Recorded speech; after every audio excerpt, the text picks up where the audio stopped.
Hello everyone, आप सभी का स्वागत है आपके अपने YouTube चैनल क्रिएटिव स्टडी 2020 पे।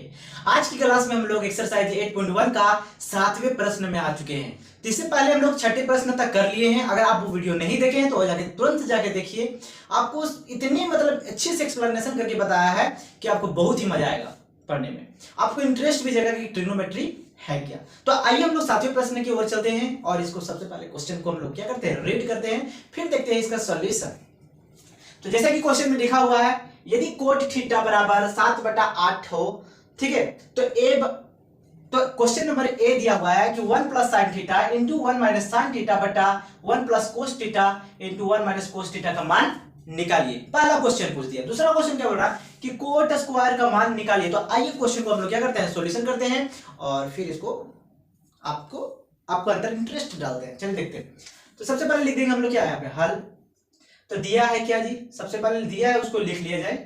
दिया है कोट थीटा बराबर 7/8। तो कोट थीटा बराबर 7/8 दिया है। अब आइए हम लोग पहले क्वेश्चन जो दिया है उसको हम लोग क्या करते हैं, फाइंड करते हैं। तो सबसे पहला क्वेश्चन हमारा क्या है, ए नंबर में कि 1 plus sine theta into 1 minus sine theta बटा में 1 plus cos theta into 1 minus cos theta. तो ये हमारा पहला प्रश्न दिया है, ठीक है। अब चलिए इसको हम लोग कैसे देखते हैं। तो सबसे पहले देखिए यहाँ पर 1 प्लस साइन थीटा, यहाँ पर 1 माइनस साइन थीटा। ये कैसा दिख रहा है दोस्तों, तो ये हमारा a plus b a minus b के जैसा दिख रहा। अब इस तरह का फॉर्मूला होता था ए स्क्वायर माइनस क्या, बी स्क्वायर। तो मान लेते हैं ए हमारा 1 है और बी हमारा क्या है, साइन है। तो इस तरह से हम लोग कह सकते हैं कि यहां पर 1 का square minus sine square theta. उसी प्रकार का अगर बात करें नीचे वाला का 1 प्लस कोस थीटा और 1 माइनस कोस थीटा, ये भी जो हमारा है इस तरह के फॉर्म में क्या हो रहा है, तो दिख रहा है। तो यहां भी हम लोग लिखेंगे 1 का square minus cos square theta, ठीक है। अब इस तरह से लिखने के बाद हम लोग चलिए नेक्स्ट स्टेप, 1 का स्क्वायर होता है 1 और यहाँ पे क्या है, साइन स्क्वायर थीटा। अब देखिए 1 माइनस कोस स्क्वायर थीटा, यानी कि 1 का स्क्वायर 1 और यहाँ पे क्या हो गया, कोस स्क्वायर थीटा। अब मैं आपको एक चीज बताने वाला हूं, जरा ध्यान से देखिएगा। वो होता क्या है, तो 1 माइनस साइन स्क्वायर थीटा का फॉर्मूला होता है कोस स्क्वायर थीटा। क्या था, 1 माइनस साइन स्क्वायर थीटा का फॉर्मूला क्या था, कोस स्क्वायर थीटा। यहां पर लिख देता हूं मैं कि 1 माइनस साइन स्क्वायर थीटा बराबर होता है कोस स्क्वायर थीटा, और 1 माइनस कोस स्क्वायर थीटा का फॉर्मूला होता है साइन स्क्वायर थीटा। तो इस तरह से हम लोग क्या किए, तो यहाँ पे देखिए 1 माइनस कोस स्क्वायर थीटा है, तो यहाँ पे क्या हो जाएगा, साइन स्क्वायर थीटा। और हम लोग जानते हैं कि कोस का स्क्वायर यानी कि इसका भी स्क्वायर है, तो इसको हम लोग कैसे लिख सकते हैं, कोस थीटा बाई क्या, साइन थीटा का होल स्क्वायर हम लोग लिख सकते हैं। दूसरे नंबर पर देखिए cos theta by sine theta formula होता है क्या, कोट थीटा। हम लोग जानते हैं कि कोस थीटा बराबर sine theta, sorry cos theta बटा साइन थीटा बराबर कितना होता है, कोट थीटा। ये फॉर्मूला होता है दोस्तों। अगर आप बेसिक लेक्चर नहीं देखे तो जाके देखिए, मैं वहां पे आइडेंटिटी को भी डिस्कस किया हूं। तो कोट थीटा का होल स्क्वायर हो गया। अब बताइए दोस्तों कोट थीटा का मान कितना दिया, 7/8। तो 7/8 का हम लोग क्या करेंगे, यहाँ पे होल स्क्वायर कर देंगे। और जैसे ही होल स्क्वायर करेंगे यानी कि 7 का स्क्वायर कितना होता है 49 और 8 का स्क्वायर कितना होता है 64। तो इस तरह से हमारा पहला क्वेश्चन का आंसर निकल गया। आइए अब हम लोग बी नंबर को देखते हैं। तो बी में क्या बोला, कोट स्क्वायर थीटा का मान निकालिए दोस्तों। तो कोट स्क्वायर थीटा को हम लोग लिख कैसे सकते हैं, तो देखिए इसको ऐसे लिख सकते हैं, यानी कि कोट स्क्वायर थीटा है तो हम लोग कोट थीटा का होल स्क्वायर लिख सकते हैं। और कोट थीटा का मान हम लोग जानते हैं कि दिया हुआ है 7/8 का होल स्क्वायर हो जाएगा, और 7 का स्क्वायर होता है 49 और 8 का स्क्वायर हो जाएगा 64। तो इस तरह से हम लोग प्रश्न 7 का हल कर चुके हैं। अगर दोस्तों चलिए आइए हम लोग 8वां प्रश्न को देखते हैं। तो यहां तक नोट कीजिए और 8वें प्रश्न को हम लोग आते हैं, उसको भी हल करते हैं। तो आइए हम लोग 7वां प्रश्न देखिए। अब हम लोग देखेंगे 8वां प्रश्न को कैसे हल किया जाता है। तो सबसे पहले क्वेश्चन को पढ़ते हैं, फिर इसको हम लोग समझते हैं कि हल इसको कैसे करते हैं। चलिए तो देखिए दिया है, यदि 3 इंटू कोट ए बराबर 4, क्या 3 इंटू कोट ए बराबर कितना दे दिया, 4 दे दिया है हो, तो जांच कीजिए कि 1 माइनस टेन स्क्वायर ए बट्टा 1 प्लस टेन स्क्वायर ए बराबर होता है कोस स्क्वायर ए माइनस साइन स्क्वायर ए।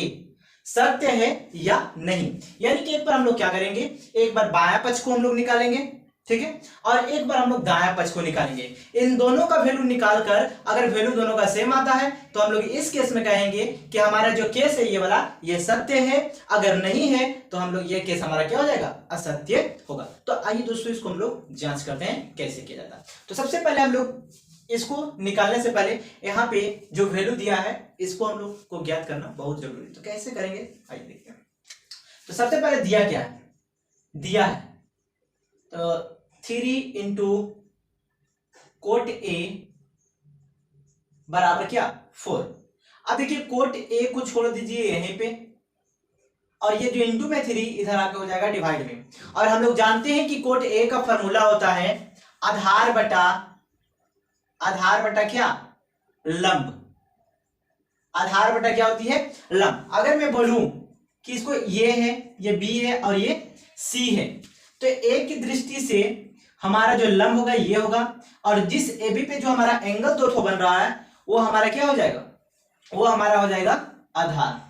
तो इस केस में हमारा आधार दे दिया 4 और लंब दे दिया है आपका कितना 3। तो हम लोग को निकालना है दोस्तों क्या, कर्ण। अब इसको इसलिए निकाल रहे हैं कि जबकि हम लोग साइन कोस स्क्वायर ए माइनस साइन स्क्वायर को जब निकालेंगे तो वहां पे हमें कर्ण की जरूरत पड़ेगी। तो आइए सबसे पहले हम लोग कर्ण को क्या करते हैं, फाइंड करते हैं। तो कैसे करेंगे चलिए देखते हैं। तो हम लोग एक प्रचलित फॉर्मूला है जिसका नाम है पाइथागोरस प्रमेय। क्या, पाइथागोरस प्रमेय द्वारा। और पाइथागोरस प्रमेय क्या कहता है कि कर्ण का स्क्वायर बराबर होता है आधार का स्क्वायर प्लस क्या, लंब का स्क्वायर। तो चलिए इस फॉर्मूला को लिखते हैं। कर्ण का स्क्वायर, तो कर्ण हमारा क्या है AC है, बराबर आधार का स्क्वायर प्लस क्या, लंब का स्क्वायर। तो आधार हमारा AB का स्क्वायर हो जाएगा प्लस और लंब हमारा हो जाएगा BC का होल स्क्वायर। तो इस तरह से अब हम लोग क्या करेंगे, वैल्यू को रखेंगे। तो AC हम लोग को निकालना है, इसलिए जैसा कहते हैं ऐसा। AB का स्क्वायर, AB हमारा 4 है इसलिए 4 का होल स्क्वायर प्लस BC कितना है, तो BC हमारा 3 है तो 3 का होल स्क्वायर। अब यहाँ पे देखिए 4 का स्क्वायर करेंगे तो 16 और 3 का स्क्वायर करेंगे तो 9, जोड़ देने पे आएगा 25। और देखिए ये AC का होल स्क्वायर है, होल स्क्वायर, ये स्क्वायर जब बराबर को उधर जाता है तो ये वर्गमूल बन जाता है। तो ये वर्गमूल हमारा 25 का कितना होता है, 5 होता है। तो हम लोग कर्ण को 5 निकाल लिए, कर्ण हमारा कितना निकल गया, 5 निकाल लिए। अब आइए हम लोग इसको निकालते हैं कि कैसे निकालते हैं। तो सबसे पहले हम लोग लिखेंगे यहाँ पे बायां पक्ष, बायां पक्ष। बायां पक्ष में क्या है, ये हमारा बायां पक्ष है और ये हमारा क्या है, दायां पक्ष है। तो बायां पक्ष में जो है उसको सबसे पहले लिख लीजिए।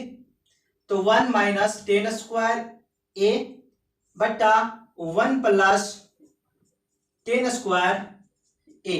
तो दोस्तों अब यहाँ पे कुछ करना नहीं है ज्यादा, 1 जैसा कि तैसा रहेगा। चलिए यहाँ पे हम लिख देते हैं, थोड़ा सा लाइन पढ़ते हैं। 1 जैसा कि तैसा। अब देखिए 10 स्क्वायर, 10 का फॉर्मूला क्या होता है, लंब बटा आधार। तो लंब कितना है जी, तो लंब हमारा 3 है और आधार कितना है 4 है। तो यहाँ पे दोनों को क्या हो जाएगा, होल स्क्वायर। अब देखिए नीचे वाला को 1 प्लस फिर से 10 स्क्वायर, तो यानी कि 3 बटा 4 का होल स्क्वायर। तो इस तरह से हम लोग क्या कर रहे हैं, ज्ञात कर रहे हैं। तो 1 जैसा कि तैसा, 3 का स्क्वायर 9, 4 का स्क्वायर 16। यहाँ पे भी देखिए 1 जैसा कि तैसा, 3 का स्क्वायर हो जाएगा 9 और 4 का स्क्वायर क्या हो जाएगा 16। अब देखिए इसका जब एलसीएम लेंगे, कुछ नहीं है तो 1, कुछ नहीं है तो क्या 1। 6 और 1 का एलसीएम हो जाएगा 16, और ऊपर 16 को 1 से गुना करेंगे तो 16, और 1 को 9 से करेंगे तो 9। नीचे भी देखिए 16 और 1 का एलसीएम हो जाएगा 16, 16 को 1 से करेंगे तो 16 प्लस 1 को 9 से करेंगे तो 9। इससे ये 16 से 16 क्या हो गया, कैंसिल। और 16 में से 9 जाएगा तो बचेगा 7, और नीचे हमारा कितना हो गया 16 और 9, 16 और 9 हो जाएगा हमारा 25। तो 7 बटा क्या हो गया 25, यानी कि 7 बटा 25 हम लोग वैल्यू इसका निकालिए बायां पक्ष का। अब चलिए दायां पक्ष को सॉल्यूशन करते हैं और देखते हैं उसका वैल्यू कितना आता है। तो दायां पक्ष में क्या लिखते हैं, सबसे पहले दायां पक्ष, दायां पक्ष। तो दायां पक्ष में क्या है दोस्तों, तो दायां पक्ष में आपका है कोस स्क्वायर ए माइनस साइन स्क्वायर ए। और हम लोग जानते हैं कि कोस स्क्वायर का फॉर्मूला होता है आधार बटा कर्ण। आधार बटा कर्ण यानी कि 4 बटा 5। आधार हमारा यहाँ पे 4 है तो 4 का होल स्क्वायर हो जाएगा, और कर्ण हमारा क्या है 5 का होल स्क्वायर, यानी कि दोनों का होल स्क्वायर हम लोग यहाँ पे लिखेंगे। अब यहाँ पे देखिए साइन स्क्वायर यानी कि हमारा ये होता है लंब बटा कर्ण, तो लंब हमारा यहाँ पे 3 है और कर्ण हमारा कितना है यहाँ पे 5, तो इसका भी हम लोग इस तरह से लिख सकते हैं। अब देखिए 4 का स्क्वायर 16, 5 का स्क्वायर 25 माइनस 3 का स्क्वायर 9 और 5 का स्क्वायर होता है 25।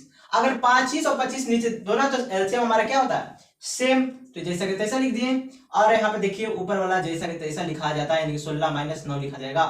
अगर बात करूं कि 16 में से 9 जाएगा तो बचेगा 7 और ये हमारा कितना है 25, यानी कि अगर मैं बात करूं कि जब हम लोग बाएं पक्ष निकाले तो 7/25 आया और दाएं पक्ष निकाले तो भी हमारा 7 क्या आया 25 आया। तो इस तरह से हम लोग यहाँ पे कह सकते हैं कि यह हमारा जो है सत्य है। क्या है सत्य है। तो दोस्तों यहां तक नोट कीजिए, आगे मैं बताता हूं। तो यहां पे लिख सकते हैं एक लाइन, लास्ट लाइन, अतः बायां पक्ष बराबर है किसका दायां पक्ष का। तो इस तरह से प्रश्न संख्या 8 को हम लोग आसानी से क्या कर लिए हल कर लिए।